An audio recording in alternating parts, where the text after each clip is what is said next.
मेरा नाम सारा है और मैं 18 साल की हूँ। ये कहानी उन दिनों की है जब मैं स्कूल जाती थी।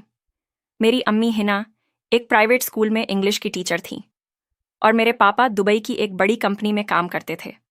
वह साल में एक दो बार इंडिया आते थे और जब भी घर आते, घर में एक अलग ही रौनक होती थी। लेकिन पापा के जाने के बाद अम्मी का चेहरा उदासी से ढक जाता था। हमारा घर शहर की भीड़ दौड़ से काफ़ी दूर था और हम किराए के मकान में रहते थे, जो पापा के पुराने दोस्त ताहिर अंकल का था। ताहिर अंकल हमेशा हमारे लिए मददगार और सहायक रहे थे और यही वजह थी कि वह हमसे कभी किराया नहीं लिया करते थे।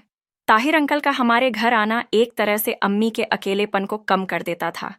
उनके आने पर अम्मी के चेहरे पर मुस्कान लौट आती थी, जैसे वह थोड़ी देर के लिए ही सही सब कुछ भूल जाती थी। कभी कभी हम सब मिलकर ताहिर अंकल की कार में आउटिंग पर भी जाते थे।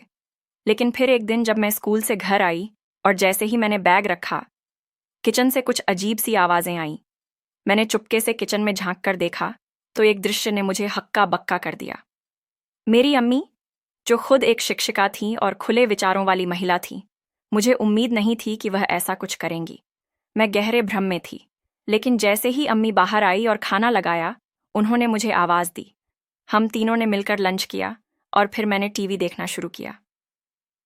अम्मी और अंकल आराम करने लगे और रात में लगभग 10 बजे हम सभी सोने चले गए।